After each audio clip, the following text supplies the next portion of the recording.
Bowser. Okay. Hey guys and girls, welcome to the Normandy newsfeed, your one-stop shop for all things gaming related and geek culture. We are back today with episode 2 of this series. I'm joined today by Fish and also Dante. Thank you so much for joining me, guys. Yo. Hello. Hello. And we are... Did something fall? Shoots fireball. No, Bowser's shooting fire. This is live, by the way, in case you're wondering. And that's awesome. And we're going to kick off the first part of the stream, which is one of my favorites, which is What's New? How you holding up, Skipper? So in this section, we will obviously talk about what we have been doing, getting up to in the last month since we last spoke. Anything gaming related, TV, anything at all, comics. So I'll kick off like I did last time, talking about what I've been playing. And I've been kind of juggling 3 games this month. I started off with Forspoken, because I got given a review code for that game by Square Enix, which I wasn't expecting, to be fair, because it was so hard for like reviewers to get codes of that game. They were not giving any codes away at all, so I was really surprised I got it. So thank you for that. And I did actually do a review of the game, which is up on the channel. I'd say my impressions of it are kind of middling. So there were definitely elements of it I enjoyed, like the magic is really cool. Like, you really are the Avatar, like, controlling all of the elements. And I did really enjoy the combat and the parkour, which was Parkour! Which is a lot of fun. But the story... the story. Open world pacing. Just a bit lame. Just not going Lame, anywhere. painful Slow. in parts. It's kind of slow, but...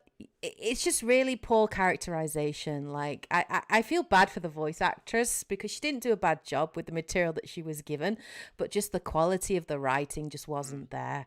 And I never really found myself caring all that much about the character or the world, and she's just not particularly likable, and that for me is kind of a big thing. Like, you have to be able to at least connect with the character. It's a huge thing. I mean, if you don't give a damn about the main character of a story, then, what's the point in the story? Yeah. So I probably put about 25 hours into the game, finished the story, did obviously quite a lot of the side content, enough to be able to review it. But it's definitely a game I recommend. If you are interested, like, get it on sale, and don't get it if you're only interested for the story, because you will be disappointed. But if you're interested in the magic and the like parkour, I can't say parkour when I go parkour, you will probably find something to enjoy. But if you're interested, go check out my review, because I do a full deep dive, spoiler-free review on the game. The other game I've been playing a lot of this month is Hogwarts Legacy, which is one of my most anticipated games, obviously coming out this year. You guys know I'm a huge Harry Potter nut, right? Read all the books, watched all the movies. So I was really excited at the prospect of like an RPG set in that universe where I can create my own Hogwarts student, join one of the houses and just role play in that world. And I will say the game is not disappointing. Like if you just take the game on its own merit, right, without all of the controversy surrounding it, it is a very, very, very good game. It is a very, very good game. I'm really enjoying it. It's very clear that it's made by a team that are passionate about the project. The amount of attention to detail in that game is just phenomenal. Like the way in which they've recreated Hogwarts and all of the secrets that you can just discover and all of the natural exploration. It's just a game where you're just like, let me go see what that is, and you'll find something, and that'll lead you to something else. And so far, I'm actually really enjoying the story as well. Like the writing is really well. The cutscenes are amazing. The facial animations are like nothing. Like, they're so good. So I'm really looking forward to playing more. I haven't been able to play as much as I would have liked because I've been putting quite a bit into Destiny over the last week, because the season pass is coming to an end before Lightfall comes out on the 28th. But I am really enjoying it, and I'm looking forward to jumping in. The other game I've been playing is Hi-Fi Rush. which interested. I'm really enjoying. I've been playing that on Game Pass on PC. I started it last night, actually. Played about 3 or 4 hours of it. Oh my god, it's so good. Like, everybody was saying this is such a good game. Like, and I'm like, yeah, okay, sure. I'm sure it's fine. You know, I'm like, no, it's really good. Both of you, when I was playing, I'm like, this is Fish's kind of game. This is Dante's kind of game. The art style, the animation, the anime references, the characters, the writing, the music is awesome. The gameplay is really fun. It breaks the fourth wall so many times. It knows exactly what it is, and it revels in that. You know, it's like Deadpool, meets. It's so good. It's so good. Yeah. So looking at it, it looks like a bit like Jet Set Radio, but I heard it's got like rhythm mechanics. Yeah, it's like rhythm mechanics. Yeah, it's not punishing, thankfully. So like the music will play, and you have to you do combos. So you have light and heavy combos, and you have to hit on the beat, right? And if you hit on the beat, you do bonus damage, and that will charge up like a circle that kind of zooms in. And if you hit that right on the beat, you get like an extra bonus damage on top of that. So it's a more fancy, in-depth version of Crypt of the Necrodancer. Kind of, yes, but less punishing. Yeah. Less punishing, if that makes sense. So you're not punished if you don't hit on the beat, that kind of thing. But the music, it's really fun. Like, because even when I was playing it, I was like, as I was doing it, I was thinking like, this music is good. Yeah, I was like, dude, I was like just totally in the zone. I went so quiet and was like, and then like at the end, I finished as well. I was like, bow, bow, bow, like at the end, because I was like just totally, it's so good. I cannot recommend. You can tell how much joy you're just experiencing with playing this game. Very much recommend it. It's on Game Pass. Do check it out if because I know you're maybe not gonna continue Game Pass past this month, Fish. Definitely check it out. Sneak it in. It's only like 10-12 hours, I think, from what I hear. So it's a nice contained game, but I'd love to talk about it and get your take on it and see what you think of it. But it's so good. Cool. It's so good. So what have you guys been up to then? With the announcement that we are getting Game Boy Advance and Game Boy games to Nintendo Switch online expansion, I finally took the dive for the family plan and made the decision that we're upgrading now.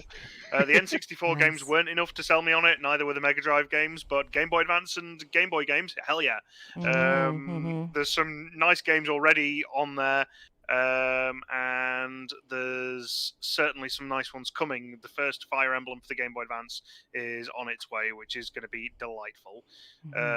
So yeah, I've been carrying on my Fire Emblem Engage playthrough, which is another part to what's made me really excited for those Game Boy Advance games coming. But the main ones that I've really focused on, the first time the app launched, straight away I jumped onto Kirby's Dream Land because it's a nice Game Boy game. You can finish it in about 30-40 minutes in a single sitting, so it's a nice easy one to play through. It was a nice one to road test the emulator with.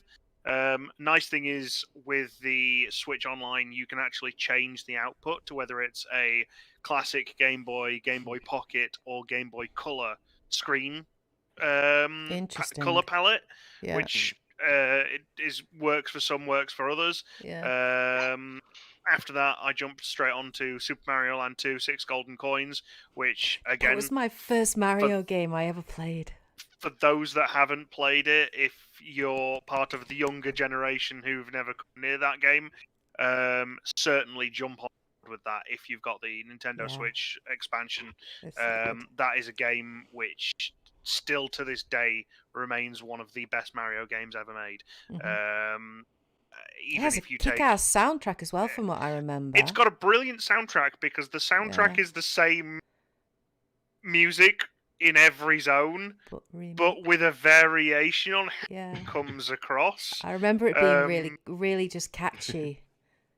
I think the only zone that doesn't have the same music is the Star Zone, and the final level, Wario's Castle. Of course, this being the game that introduced Wario. Mario. So yeah, that's just a really nice little game on the Game Boy emulator too.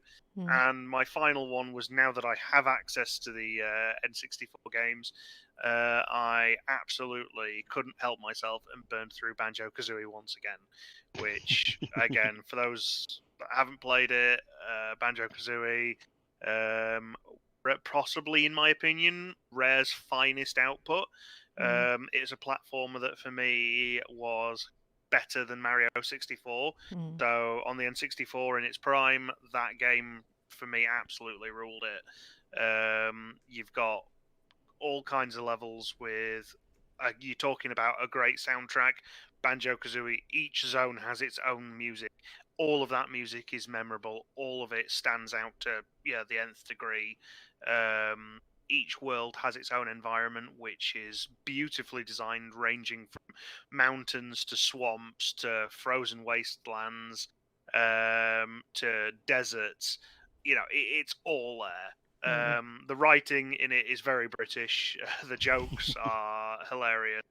The characters, while childish, at the same time are very entertaining for a grown-up audience. You can tell there's that subtle humour there. Mm. And yeah, it's just got such a great move pool to use from, loads of great power-ups, a huge platforming collectathon, of which I can't recommend enough. So if you haven't played it, go play it. Very random question for you, Fish. Would you like to see a remake of Banjo-Kazooie? Because we've obviously had a remake of Spyro. We had a remake of Ratchet and Clank. Absolutely, I would love to see a remake of Banjo-Kazooie and Banjo.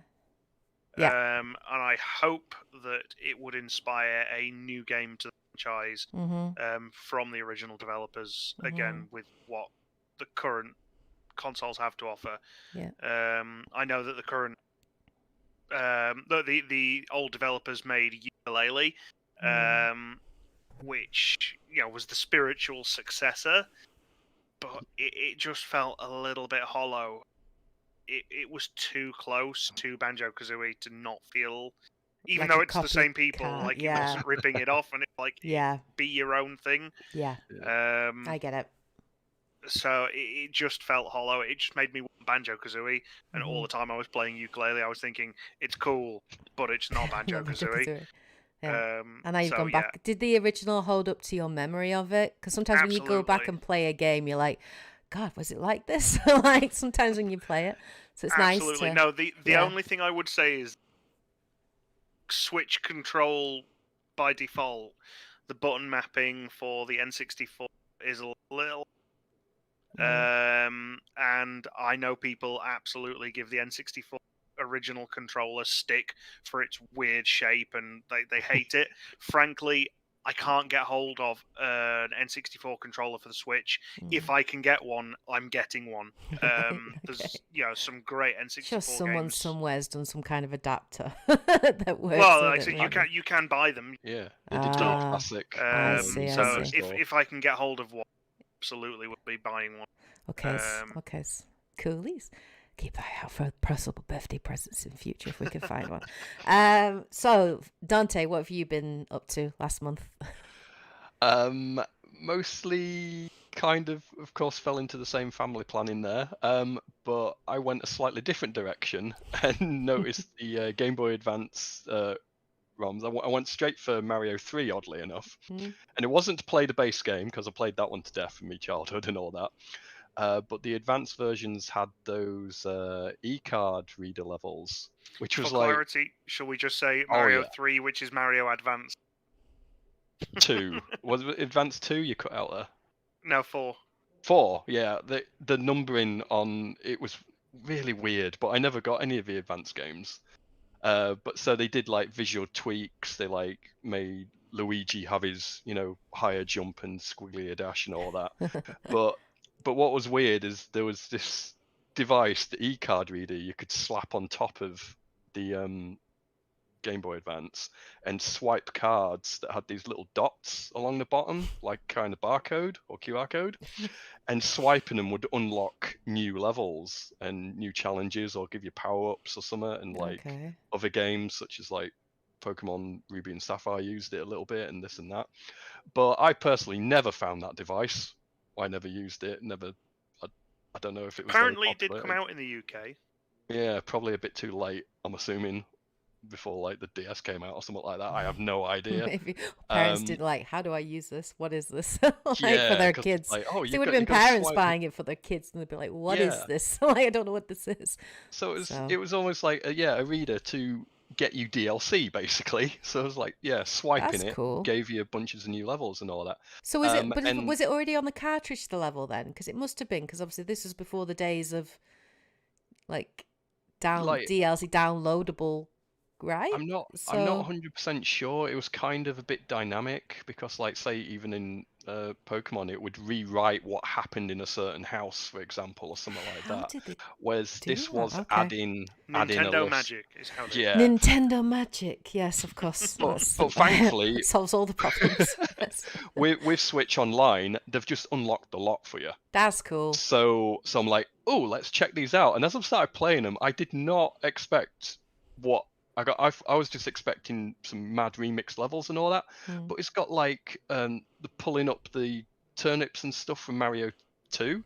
It's got the cape from World. It's got enemies from World as well. It's like a hodgepodge of other elements, like going, we're on the Game Boy Advance now. We can do this. We can do that. I'm Maybe like, the early inspiration for what? Mario Maker. Maybe. Yeah, possibly. Yeah, because that's this cool. this was right mad, and yeah, I've got to show this footage here that I've been capturing. But like, you could like fly up and on the cape, and then you had those pink blocks that made you run up walls and stuff. I'm like, I was not expecting that in the Mario 3 setting. It was well mad. So It's nice we can go back to an old game and discover new things. yeah. That's nice. So yeah. I'm really liking that. That's cool. And yeah, I'm gonna have to get round to all the other games, but for now, I'm still working on Fire Emblem Engage, which for what, chapter 17-ish, I think. And I'm just going to say it's an awesome game and pad my wording out a bit here so Kate can show some Unaka crit hitting this fool, because I've captured that as well, which is cool. Yeah, you've made some of your characters just really like badass. Yeah, I'm like, let's build her like an She's a absolute killer. Yes. She would dodge everything and then destroy you. Now that I've leveled up some characters, one thing it does bug me, they seem to have removed the assassin class, which was always one of my favourites in Fire Emblem. Unaka makes such a good assassin. She's perfect for the assassin. She starts out as the thief, which is what became the assassin. Yeah, to kind of go into. Yeah. But now they've turned it into a special class instead. So yeah, it's very odd. But but as we were talking about before as well, there's more and more My Hero Academia voice actors in it than we thought originally. We thought it was just a few. There's actually quite a lot There's more. a lot. I noticed that I was recognizing more. Deku, what the hell are you doing there? When did you learn magic? But yeah, it's brilliant. And Splatoon 3 is always a constant. I've finally reached S rank. I just not been playing rank enough. Respect. But I'm this still game like really low. I need to play more. We need to play more all ranked. Yeah. It's near the end of the month, so we'll get reset. All right, I'll wait till next month then, and then I'll start my run next month. Maybe. And then I'm gonna try and reach X. I've not done X in. I think you should stream that, Dante. That should be Dante's Road to X. Road to X or something. It can be like a Splatoon series. Completing my catalog too. So. Oh, excellent. Yeah, I'm sorry, guys. I've transitioned to Destiny 2, and it's a dark, like addictive beast. I don't see me going into doing the BattleNet on the pass on the Splatoon as well. It's hard enough. Like just getting the season pass on Destiny. Very, very good. Okay, it's all great picks. I love hearing about what you guys have been playing over the last month. It's always fun to hear. So we're going to move on to the next part of our podcast today, which is our main feature. Spit it out, or are you trying to build suspense? So today's feature, I wanted to talk about games as a service, basically, and how I predicted it all. that these were going to crash and burn eventually. So beginning of February, we got like a lot of announcements. It seemed literally like back to back to back that there were quite a few live service game franchises that were basically shut down. So I'll just go through all of the ones that have been kind of cancelled and closing down. Obviously, Babylon's Fall. Aptly titled, if you ask me. So that came out basically like barely a year ago. And Square Enix obviously have confirmed that it's going to close down and end all service as of the end of February. The shocking thing was that it wasn't even free to play, so like you had to pay into this game as a service, and then they're like, yeah, sorry, it sucks and no one's playing it. It's a complete flop, so we're just going to cut down. Shut the servers and not support it anymore. So anyone who bought that game basically has a dead game on their hands. Then Rumbleverse, which is the kind of battle royale sort of take on Smash Bros, right, with different multiple characters. It actually looked pretty good, and it started off really, really strong, but apparently over the last couple of months the developers haven't really been putting new content or bringing enough new content into it, so its player base is reduced, and they've announced that also is shutting down after being out for only 6 months. Ouch. I suppose Multiverse came out as well. I guess so. Multiverses came out at the same right? So that did really well as well, didn't it? And so the first FPS Crossfire X, which was supposed to be like the answer to Call of Duty Warzone, announced that they were going to completely close as well, and that would be by May. So that was shutting down completely. The multiplayer side of that, I think, was free to play. I'm not sure about the single player side of it, but I think the multiplayer side was free to play.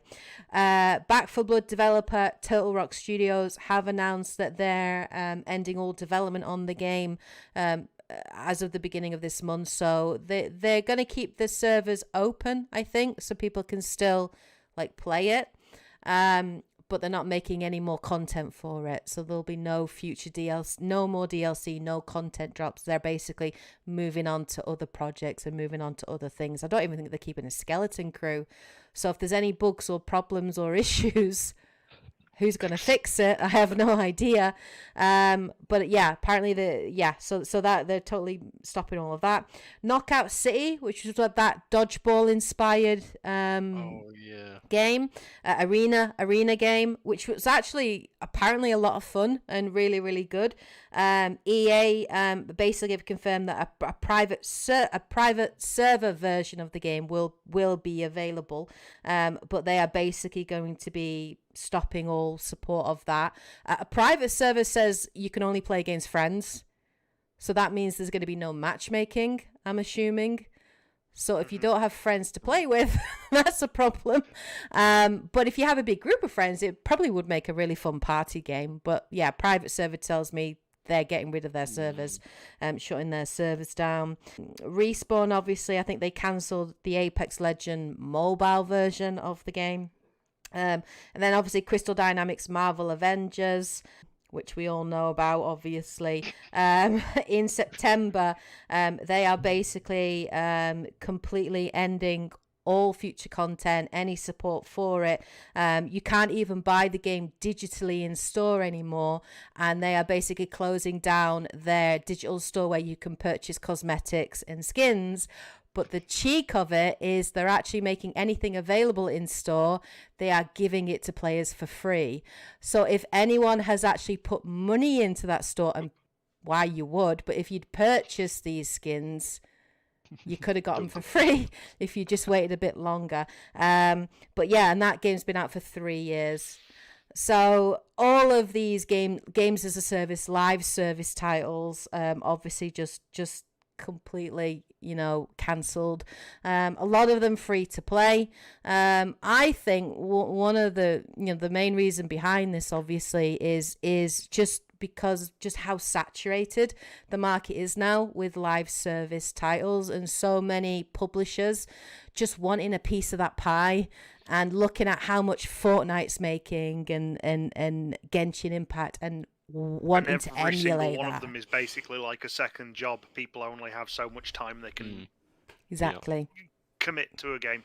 You can't play more than one, maybe at a push two if you're unemployed, of these games at once. Yeah, 100% agree. I think it doesn't respect the player's time or money, because obviously it's free to play to a degree, so of course they've got to make their money somehow, and often that's through either microtransactions and purchasing skins or through some kind of battle pass mechanic, right? And it's that battle pass mechanic that makes you want to keep playing to unlock that content, and that's what makes it like a job, right? Like and but like even some of the microtransactions, like they're shockingly expensive, like £15 for like blue like a blue skinned like skin for your gun, just stupid stuff. But obviously they're wanting a piece of that pie. I think like Fortnite, I don't even know how much revenue Fortnite's made, but I think last time I looked at Genshin Impact, it was something stupid. Like I think Genshin Impact had like an annual revenue of something stupid like $5 billion, like just crazy money because of the gacha mechanics in it. But it does raise a very real question, which is about being consumer friendly, game retention, right? I think it's more egregious if it's a game that you have purchased and you've paid out, if it's a game where it's got an entry price to it, right? And you buy that game, and then if it's an online only game or a live service game, like for example, I've even forgotten its name because that's how shit it was, like Babylon's Fall, and then you've got literally an unplayable disc, that can't do anything, and you can't even trade it in because no one else will want it because you can't buy it. I think this all comes down to the 2 points of one, if, as you've said, it had an entry fee, so you had to buy the game in the first place, that's completely on the shittiness of the developers and the studios not supporting it. Yeah. If it's a free-to-play with microtransactions, I'd say in that respect, you get out of it what you put into it. If you pay for those microtransactions, that is on you, because all of these games that are entirely server-based will not be around indefinitely. Yeah. One of the most recent ones to go down as well, which was that Overwatch 1 has finally gone down in favour of Overwatch 2. I was going to mention that. Yeah.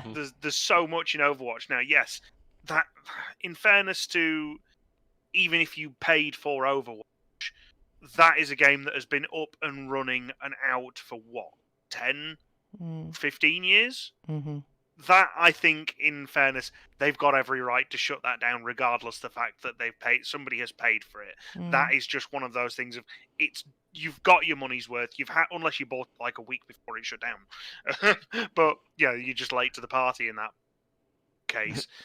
But it's had its time. It's time to move on from that game.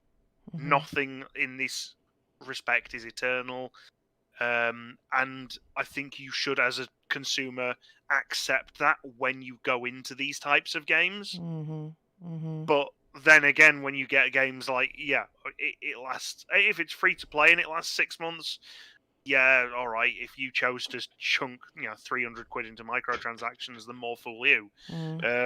But if it's something that you have, again, charged people to buy the game in the first place, and then it goes down within 6 months, I think that's just terrible planning. If you are going to charge to sell the game, you need to have things in place to support it for a minimum set period of time. At least 2 or 3 years, not just 6 months. Yeah. I mean, Splatoon's no different. Splatoon doesn't have a microtransactions in it, unless you class the DLC. There is a ticket price for playing the game, and I know that after maybe after 2 years, we'll stop getting things like Splatfest. We'll stop getting the major salmon run events that they're now doing. And I completely accept that. That's part of the deal. I knew what I was getting into when I bought Splatoon 3. and But- I accept that Mm. because, again, it's a one-off purchase, but all the extra content that they're chucking in, with the exception of the DLC, which isn't game-breaking, everything else that they do, like these monthly catalogs, their battle pass, you're not paying extra for. It Yeah. all came as part of the initial purchase. Yeah, So, and then they for add me- extra like new weapons, new maps. Like Splatoon is one of the examples of. I would consider it a live service, because a live service for me is something that continually adds to the original product. That's what I consider a live service to be. And there are examples of very good live services, and I think Splatoon is a good example of it. I would say Final Fantasy 14, even though I haven't played it, but it is constantly adding to the story and to the lore. And you do have to buy that, obviously, with each iteration, of course, and you pay a subscription, right? Although I more class it more as an MMO, but even then MMOs are live. They were just the first form. Effectively, they were your first versions. your first versions of live services. But I think there are some cases, like, for example, I'm playing Destiny 2 right at the moment, and I went in with the Witch Queen expansion. Now, there was a ton of content prior to that. There was when Destiny 2 came out, it came out with a main story campaign, which was called the Red War. And even if you had purchased that campaign or the game, that now has been removed. Like, that entire campaign has been removed. So key story lore elements have been removed from the game. So even when you go in, I had to watch some videos like about what happened, and I think if you purchased DLC, you should always be able to go back and play it. And they are removing whole parts of it. It's crazy to add new content to the server. I know there's a lot of controversy about Blizzard as a company, but it's one thing I've always kind of liked about how they've run Warcraft is the fact of when the new expansion comes out, if you want to play that from the day of release, then there's a fee. But when the next expansion comes out, all previous versions basically are playable for free. You've just got to pay your monthly subscription. So all the previous expansions, like Lich King, you jump on it, you can play that without it's just the new story which is paywalled. Right. But anything before that is, if you want to start a World of Warcraft subscription, you can start pretty much from where the story started. Yeah, because there are things like I got the Witch Queen expansion because I heard it was a really good campaign, and it was really good. But they were earlier, Beyond Light recently became free on the PSN, so I went in and played that because it was free. But there's entire content and weapons and raids and strikes that are paywalled. Anything that's Forsaken, I can't do, and I'm not buying that. That's just crazy, because obviously you get the season pass as well, right? Time Which limited. gives it its own kind of campaign and its own story and its own mission. So the value for money is good. The amount of content that you do get for the season pass for its price is actually really good. And the season pass as well, it lasts 3 months. And that's good for me. That's, it gives you a nice length of time to work your way through the season pass and not have to make it like a job. You've got 3 months to work your way through it, kind of thing. Yeah, well, again, going back to Splatoon, the catalog, you lose everything. If you play once a day, there's runs for 3 months as well. You play once a day, you'll finish the catalog. Yeah. You only need 1 win a day to kind of carry that on. Yeah. So what's your take on this then, Dante? I think same as we've discussed similar before, because anything, especially when it comes to online only kind of gaming, which is a slightly different subject, but it's always that some of these games are temporary, and a lot of I dislike a lot of the loot mechanics or gacha mechanics in general anyway. So when games that are mostly primarily focused on that kind of disappear, I'm like, good. I Fair I enough. think like Yeah.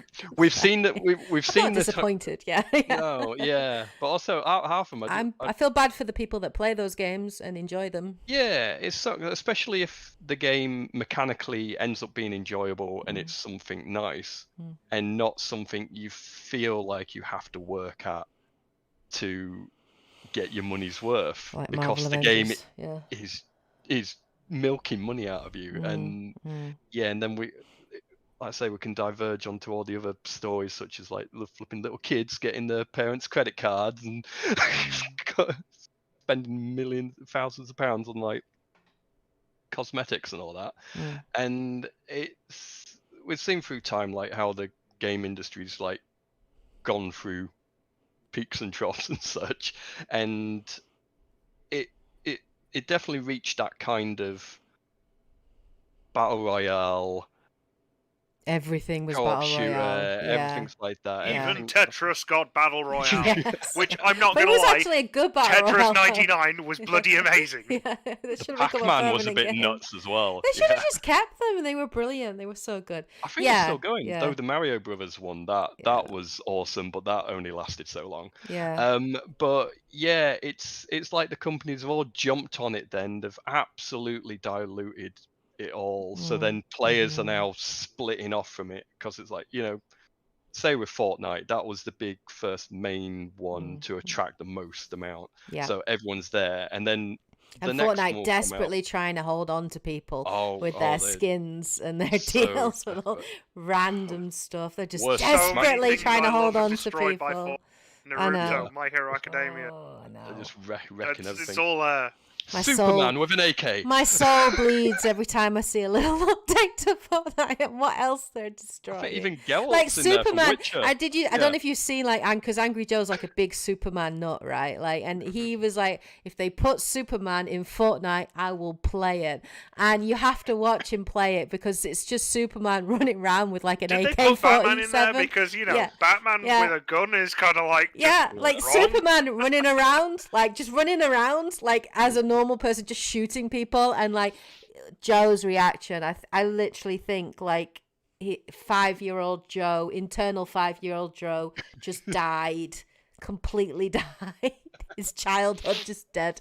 It's actually really amusing to watch, to be fair, but I did feel bad for the guy. But yeah, See, the second his heart breaks. I know. It's just the trauma, the therapy that will be needed after him playing that game. I hate Fortnite with every fibre of my being. I'm sorry for anyone who does enjoy it, but yeah. With all these other games then popping out, and it's like, oh, we'll do a Final Fantasy Battle Royale, we'll do a Call of Duty Battle Royale, we'll do this, and now the game companies are realizing it's very slow, but the consumers are finally going, no, stop it. No, We've had enough. Yeah. We've had enough of this. Yeah. Well, again, it's no different from the fad that came when Minecraft proved to be so successful. Yeah. But at the so end many of the clones of day, to quote one of the finest 80s movies around, there can be only one.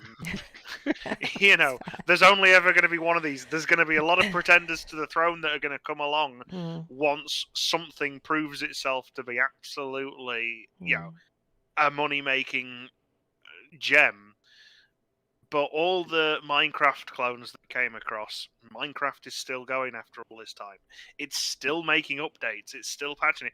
Minecraft being a brilliant example of something that has just, its heart and soul is completely in itself. If you try and emulate that, you're not going to get there, because you're not doing it for the right doing it for reasons. the game. You're doing it for the money. Yeah. And that will show. Yeah. That will show. Yeah. And so I'm hoping in the future, like, less and less of these games are just going to keep getting sprung up because corporate are like, we need a money getter, because that's the annoying thing, that they're being made because they do make so much money from microtransactions, because a lot of the players are flipping idiots. Has to be said. They're like, you shouldn't be spending that much money.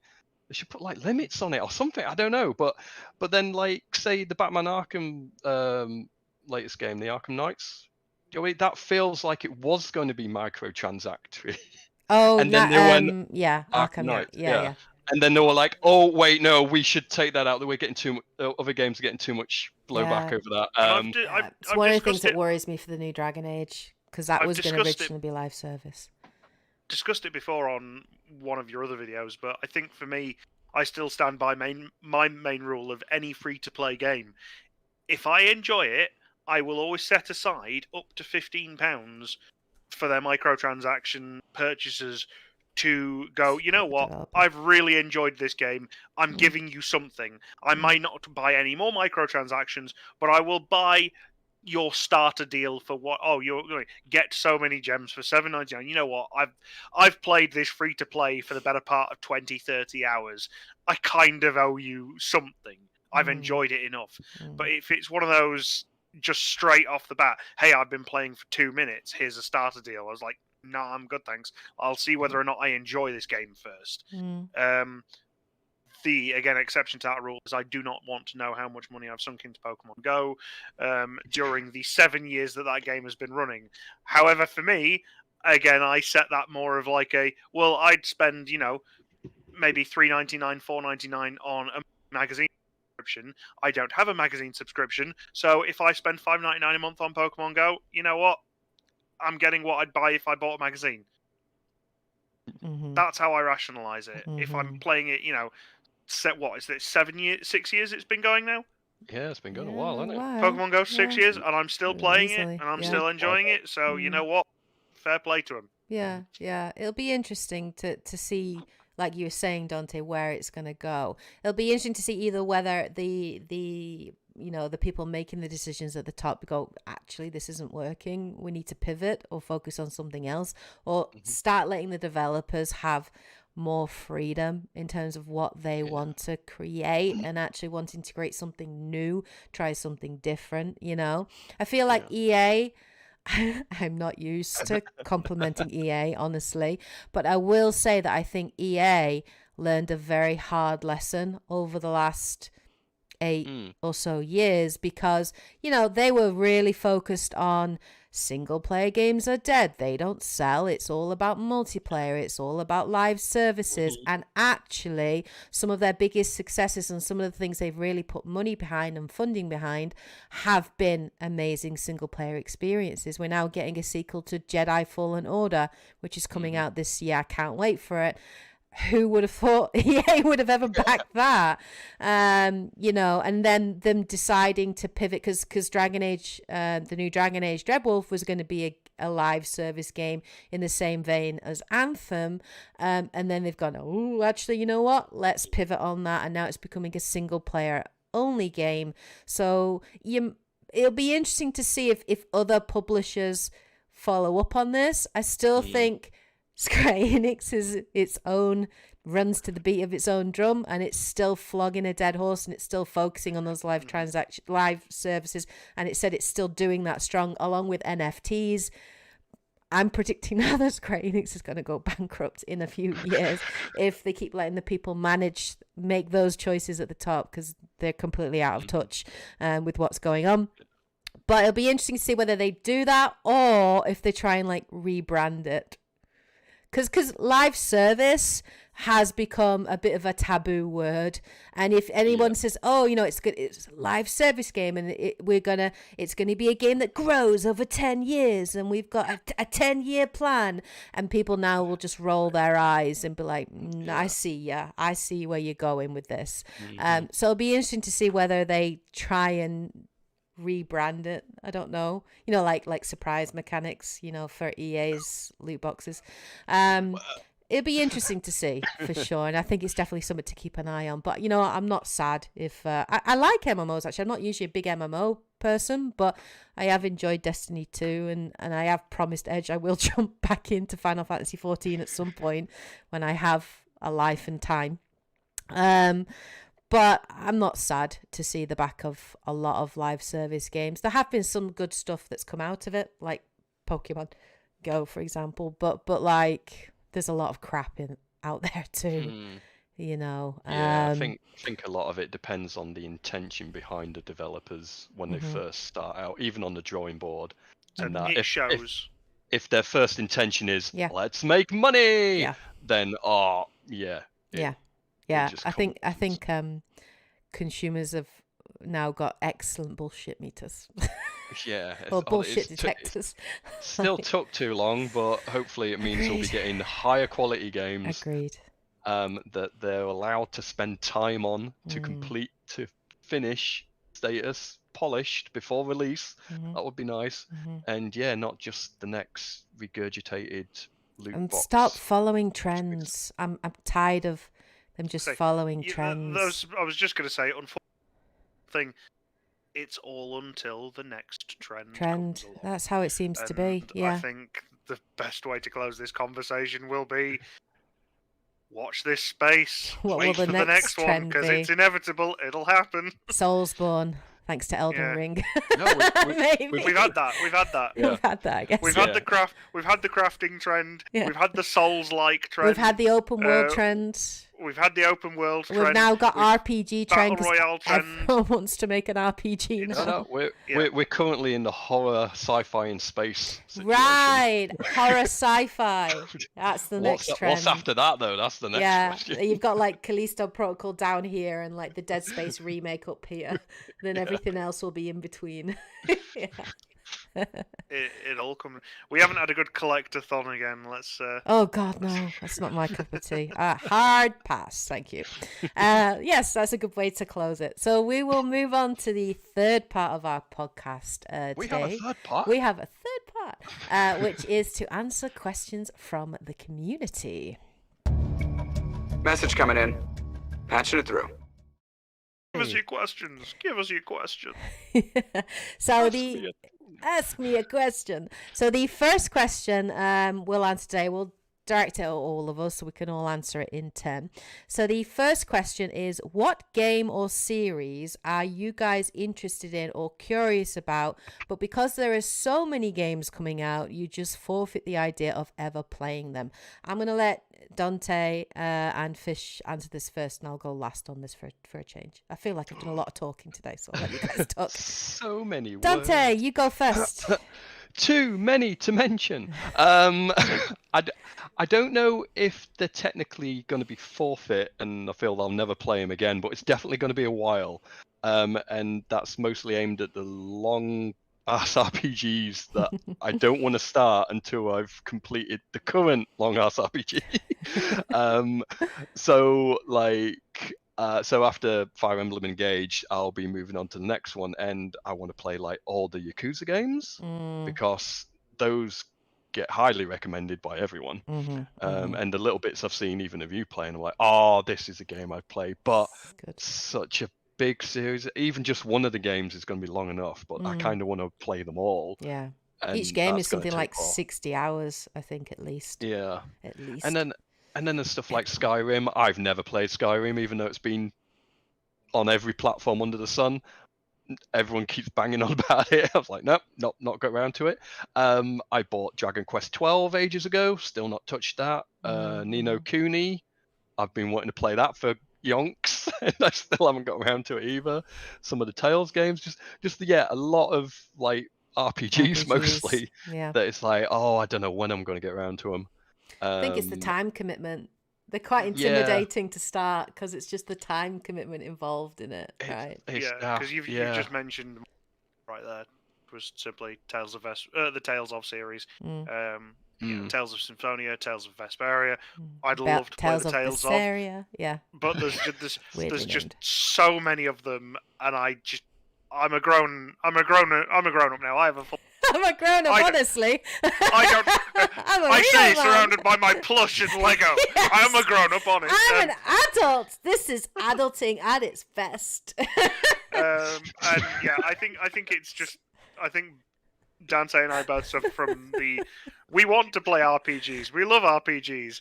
Unfortunately, the curse of an RPG is they have so much of a time investment, and being an adult these days, I don't have a summer holiday anymore where I could just sit down and burn through an RPG. Wouldn't that be awesome? The old days. You just save your annual leave up and just take it all in one go.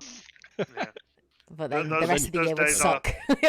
Those days are sadly gone, of having the time to devote to RPGs these days. So for me, Yeah, Need, yeah. need I that. don't think there's anything Dante could say that I wouldn't also agree with. I get it. I get need, it. need that lottery win, yo.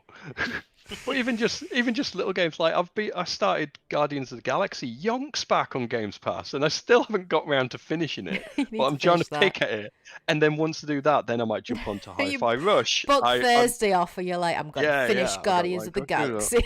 Oh. Like, using up your Yeah. annual leave yeah. that you've got to use up by April.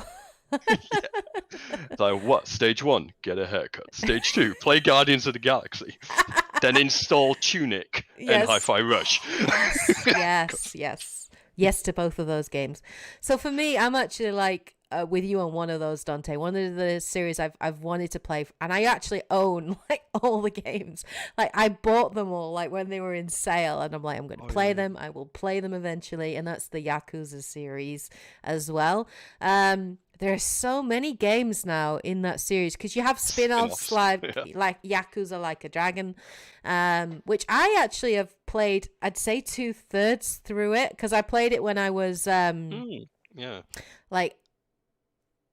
when did I play it? I think when I had COVID, like in October, and like for 2 or 3 days I just slept, and then after that I'm like, I'll play Like a Dragon, like in my pajamas on the sofa, like as I'm recovering. Awesome. Yes, it was very, very good, but it was very, very different to the other Yakuza games because it's obviously turn-based.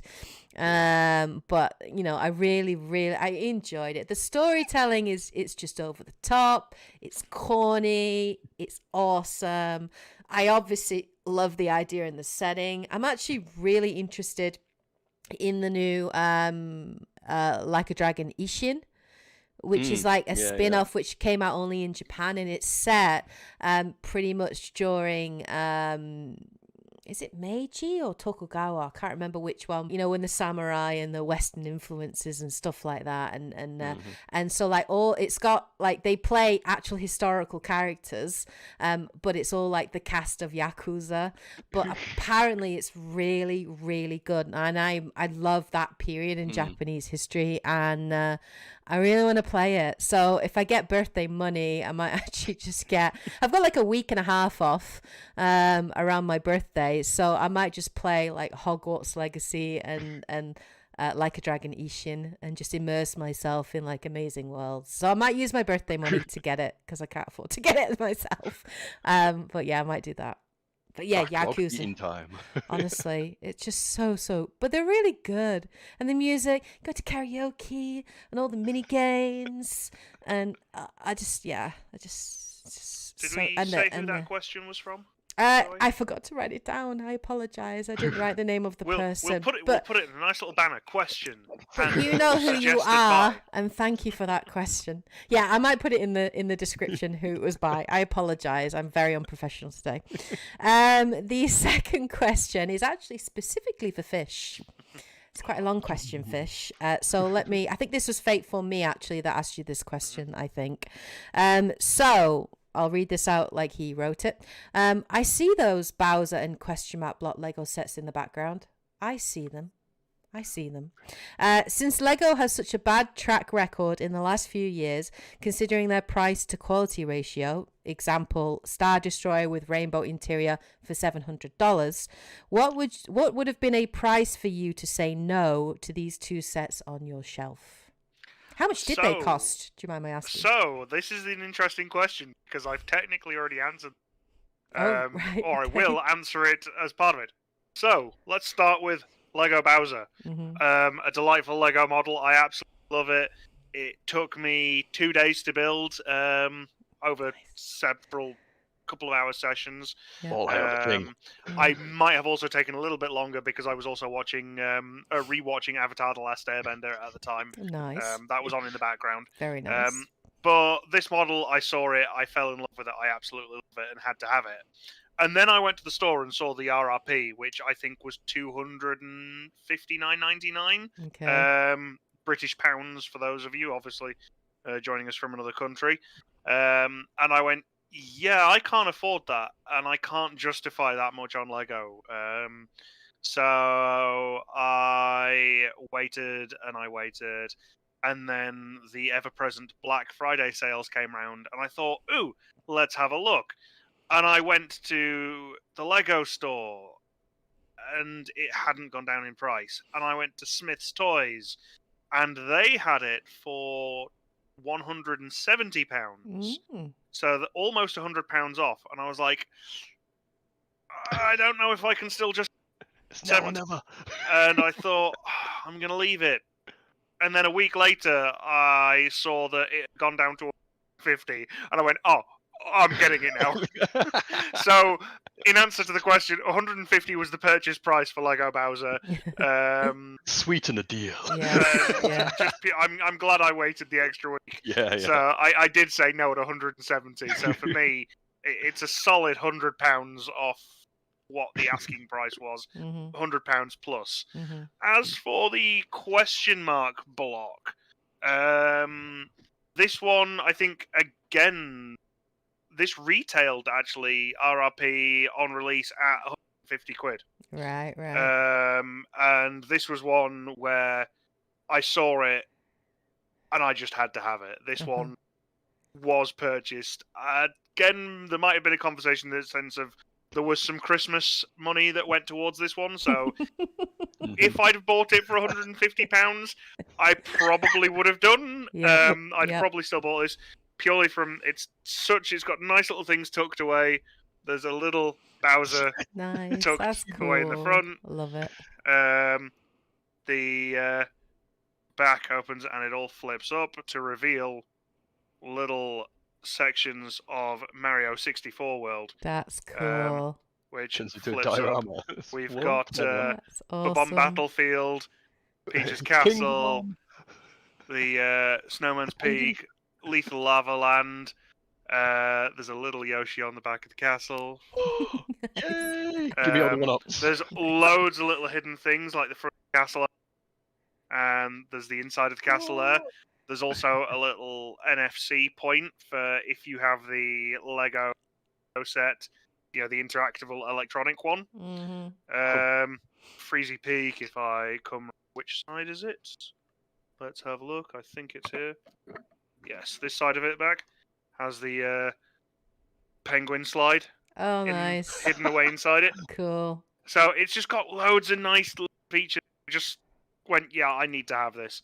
I love my Lego. This was a no-brainer. So again, I think for most Lego, again, this one took me 2 or 3 days to build. I want to get a good few days out of any build that's £150 or more. I think the only other large set you can see is the Haunted Tower up on the shelf up there. That one I only bought because I had a nice little windfall after being stuck in a traffic jam and calling one of those their radio shows, going, "Hey, if you hear this song, play it." And I was like, "Yeah, going nowhere." And I won £1,000, so I was like, "Ooh, that Lego set I've been looking at for." Coincidentally, it was also my birthday, so that was a nice little birthday surprise. Oh, I never heard this story. That's amazing. I'm sat in a traffic jam. I'm sat in a traffic jam on the A1, going nowhere. That's awesome. And, if that wasn't more entertaining, they tried to call me back, and because of the A1, I can't get a great signal, and all I can hear is, if we can't speak to you to get the answer properly, we're going to have to call somebody else. I'm like, no, I'm here. So I pull off the road, get out of the car, stand on the car, holding the phone in the air, trying to get a signal. I was like, so yeah, they're like, hey, you can either take the £1,000 or be entered into a prize draw for $1 million. And I was like, I'm going to take the £1,000. Thank you. Yeah, that's awesome. That's amazing.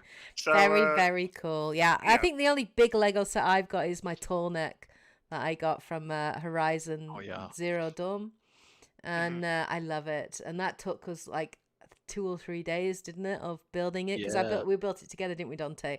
And there's a high-speed video. There's a high-speed video of us building it. I really enjoyed making it. I can't remember how much it cost, though. I was that excited about having it. It's about 100 and something. Yeah, about 130. But I think I got it in March, so I put some birthday money to it. Yep. So it was a part purchase type thing. But I do not regret it because I love it.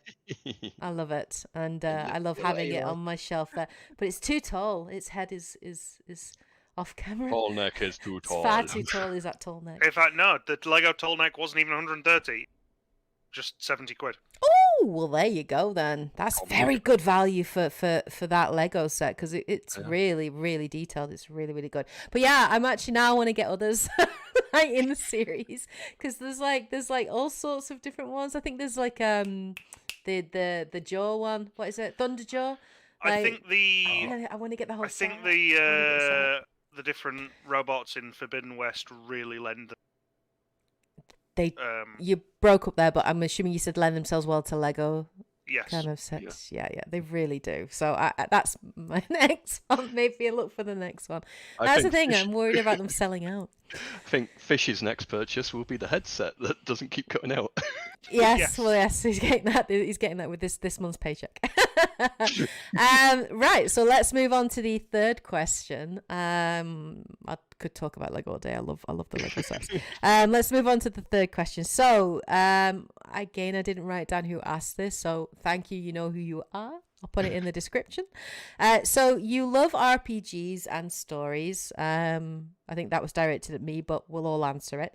What is your favorite story written in an RPG? So I'll let either of you go first. Dante, do you want to start first again? Can do. Right. So, there's a lot of answers to this one, but Yeah. for the short version, so notable mentions to the Mass Effect series, and just for how in depth it went with its character building, its world building, its histories, and all this and that, and just so much to it. And in a slightly scaled down version, the Uncharted series was really nice for that as well. It's just when you're getting attached to characters and you're like going, oh right, I'm falling in love with these guys and this guy, and it's just like, you just know you've got something written well, and then if you've got the plot that keeps the action going, you know, it's top tier. I've got to say though, my main answer is going to be Terra Enigma, and I may have mentioned this title a few times, but never really gone in depth about it. So it's an old SNES game, done by Enix before they merged with SquareSoft. Oh, okay. So it's based on a kind of Earth like ours, except it's kind of got trashed in a war between a god and a devil. So the entire surface is, and the hollow inside is like, there's this one little village inside the Earth, and that's basically where you play as Ark, this one kid who's a bit of a cheeky chappy. He decides to, be a bit naughty, smash through a door that he shouldn't, open up a particular Pandora's box that he shouldn't, and it releases this little demon, little Yomi, and causes the other villagers to freeze in place. I was like, oh. And so he goes to the Elder, the only other person that hasn't been frozen, and Ark gets sent on the quest to go to these towers to try and unfreeze the villagers. It's like, okay, so you've got this funky little kind of little world map, you've got crystal mountains and all this, lakes of lava, and each of the bosses you defeat in these towers basically resurrect a continent on the surface world. And by the time you finish this quest and save people in the village, you're kind of sent on a mission to the surface to resurrect the planet. So the first thing you've got to do is bring back plant life. So it's very Deku Tree. You've got like this nasty parasite thing stopping the Earth being green. So you defeat that, and it's like, you can talk to plants a bit. It's all cool, all this and that. And then you start going around on your travels, and you're bringing back animal life. You can talk to them. You've got like Simba-style characters and all this and that. Yeah. And then it starts going further and further until you get humans turning up. And you, through decisions, little side quests and this and that, you start bringing back technology and all this and that. Like, depending on what you do, you might help this guy invent the telephone, for example. And the tech bit leveling starts going up. But all through it, it's basically a kind of action RPG. where it's real time. You're dashing around. You've got cool like defense against projectile move. You've got jump attacks, slide attacks, all this and that. And it was just really fun to play. And I won't really say much more because, my gosh, the amount of content that ends up in this game and where the story goes and all this and that, it's like... What platform is it on then? That was just a Super Nintendo, the SNES. I wonder if you can find it anywhere. I wonder if you could, because that I'd say sounds really interesting. Yeah, I've got the original cart. Oh man, I hope it. Is it super like really niche, so it won't come on like the expansion? I don't know. Nintendo. I hope so, because if it does, I'm playing it. I don't know because really the nice. SNES games have got things like Breath of Fire and Breath of Fire 2, which again, very similar start to them. Hey, here's a turn-based RPG. Your entire village has been turned to stone. Go save them. Maybe it was like that was maybe that was the trend. Except it very much was a trend. The number of RPGs started with your village has been turned to stone, or you fucked up. You're leaving. You're exiled. Don't come back. They all roll the dice. You had one of 3 intro RPG in the 80s. So what's yours then, Fish? I was gonna say Xenoblade Chronicles. Oh, nice. The first one, purely because of a similar thing when Dante just said, you unpack the game and more happens, and again, not giving anything away in Xenoblade Chronicles. If you want to play it, go play it. Great story, absolutely fantastic. And again, every time I thought the game was going to end, I thought, I'm getting close to the end of the game now. Something else happened, and it went on for another 30 hours. And then I think, this is clearly the end. Oh no, it's still going. And it's like you just keep unpacking more and more. And none of it was bad. It was all great. But every time you thought that was it, there was just something more. So that was kind of going to be my main topic. But while thinking about it, I'm going to say something which I don't think... The argument is it an RPG? Do you class them as RPGs? And for me, it's going to have to be the Game Boy Legend of Zelda games. And I can't pick just one of them, because Link's Awakening started off. For those that have got, again, the expansion pass for the Nintendo Switch Online, Link's Awakening there now. Game Boy Color format for the DX version, which was the remaster. Remake. There is now obviously Link's, which is a from the ground up remake. Yeah, which I need to get back to. Which is a great little story with a nice little twist to it. Lots of nice little characters. Just generally love it. But springboarding on straight from that is the Oracle of Seasons and Ages game, which came out on the Game Boy Color. You can play those now, or are those coming to the actual... I believe they're going to be coming to it. Dante and Ed did record, and I've been incredibly lazy. With full voice acting and everything. With full voice acting, Dante and I the community would love to watch that. We did a full playthrough of Oracle of Seasons, with the intention of doing a full playthrough for Oracle of Ages to follow straight after. And I'll tell you what, that's my task. So yeah, I will get that up on YouTube this year. That's your goal for the year. That's my goal. I think that it worked out about roughly 20 episodes. So that'll be there. But that, for Oracle of Seasons and Ages, was 2 Game Boy Color games, but all one story. The entire story was fantastic because each game gave you like a really cool little password system. So when you finished one game, it gave you a password. So when you started the next one, you put that password in and the story continued. That's awesome. And So then cool. there was a final story which you only got if you did a continuation. Okay, So if you that's played cool. one game, you'd get a final boss. If you played another game, you'd get a final boss. But if you played both games, then you got an extra final boss, which tied it all together. Cool. And there would be certain characters between the game versions who would repeat and would recognize you. So events happen between if you did a continuation. I And would you class that as like an RPG. you'd get Like those passwords sorts of in mechanics.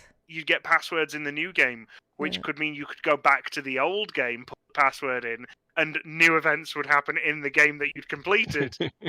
So it just went all over the place. And to wrap it up, when we're saying Game Boy games, I'm even jumping onto the Game Boy Advance with Legend of Zelda Minish Cap. And what makes the last ones I've mentioned so special being Oracle of Seasons, Oracle of Ages, and Minish Cap, all three of those games aren't Nintendo developed.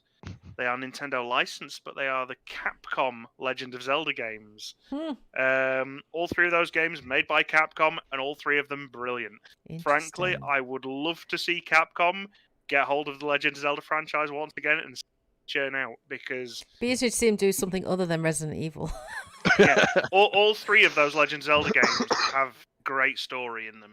I was going to say Xenoblade, but no, thinking of it, those four games, Link's Awakening, Oracle of Seasons and Ages, and Minish Cap, some of the best Legend of Zelda games you'll ever play, and even for me, stand up today, even on replay, if you play them in their old Game Boy formats, are some of the best Zelda games you'll ever play.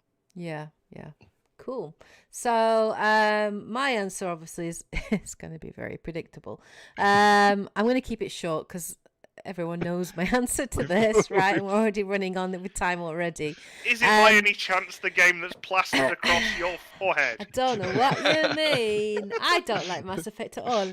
I will say Mass Effect is my favourite story, but the first story I actually really loved before Mass Effect was Legacy of Kain. Right? Legacy of Kain, Blood Omen 2, Soul Reaver 2, and then was it Defiance was the other one? I forget.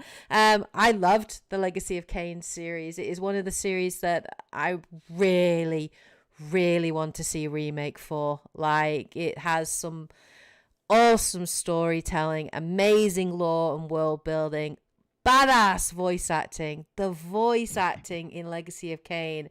It was a period of like gaming when there was some very suspect voice acting, when that was first kind of a thing, but it was read this line. Exactly. That's my motion. But it was so good. Probably that was the first one, but of course, if I had to pick my favorite, it's got to be Mass Effect. It's the series that made me fall in love with RPGs. It's a series that made me fall in love with gaming. I was a gamer like before that, but not a hardcore gamer, if that makes sense. Plus, I didn't freaking have time to game. Filthy casual. I was a filthy casual.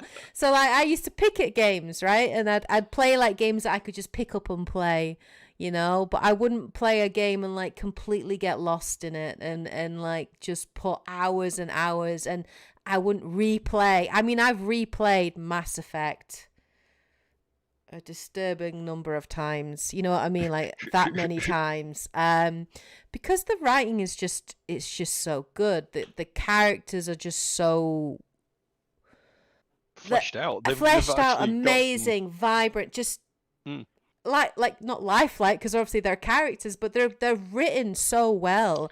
They're unique. But what I like about them is they're written with flaws.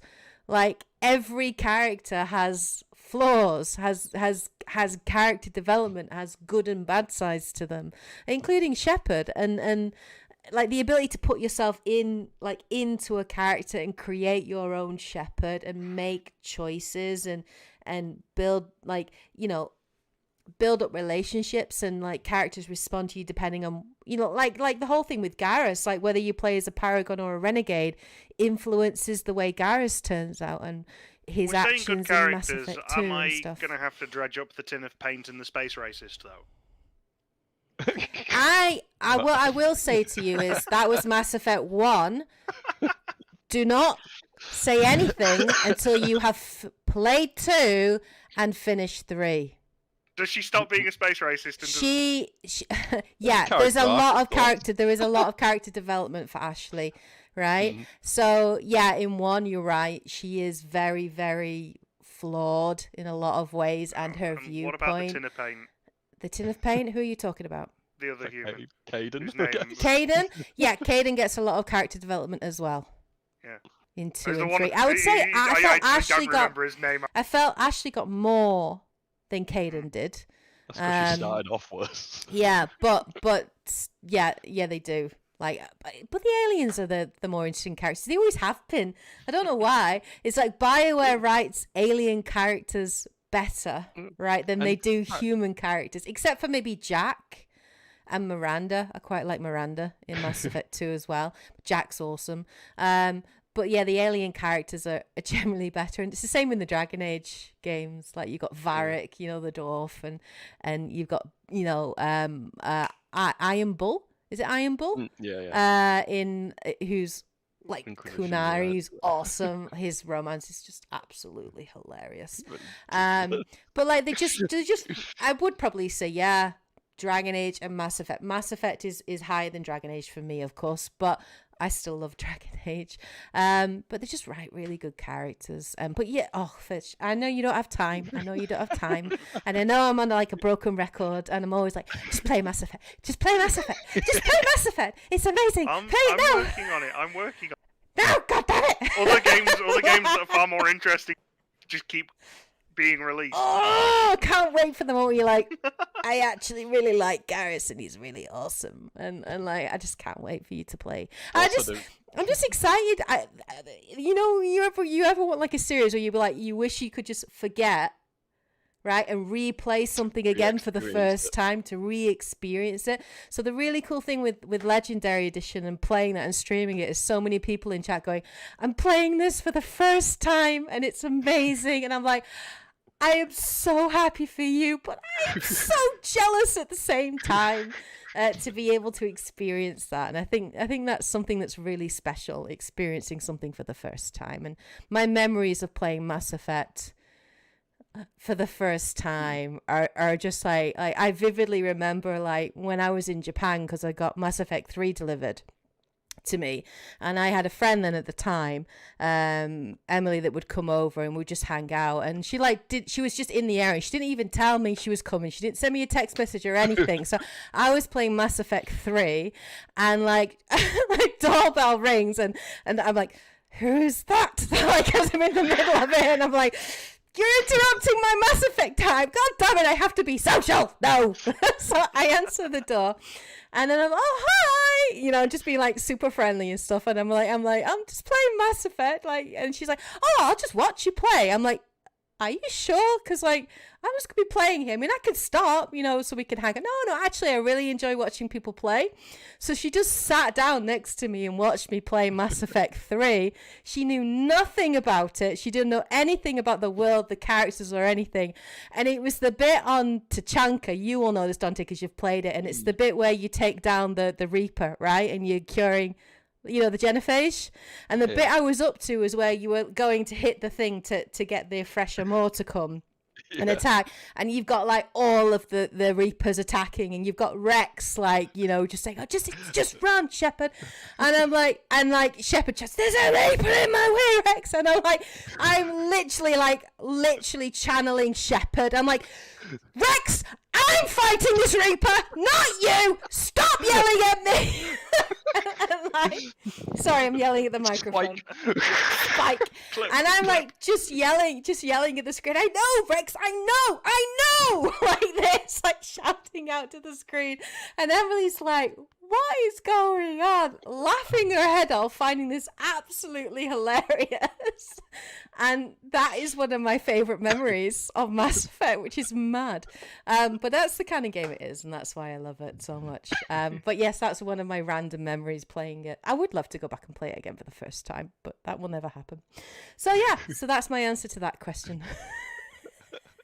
A loud answer. I wonder how many people stopped watching the video because I got very loud. Anyway, so we'll have to edit that bit.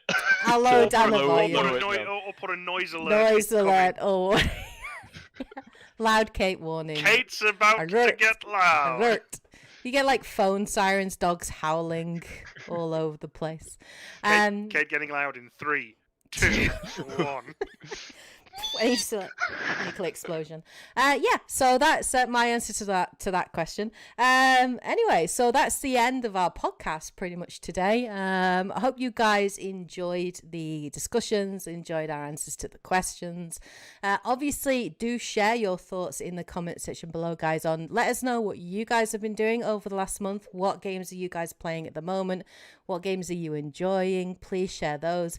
If you have any input on our main feature segment talking about live services and any thoughts on that, share those as well. And answer those questions that we answered yourself. And if you have any questions that you would like to ask us for future podcasts, please do make sure that you put those in the comment section below.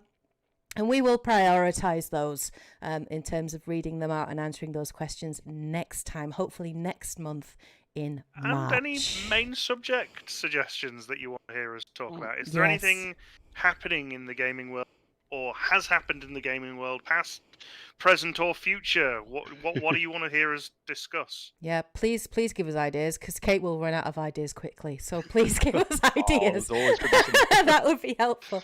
Thank you, Fish Dante, for joining me again for the podcast. Really appreciate it. Make sure you do check him out. Social media. Dante is N7 Dante GG on Twitter.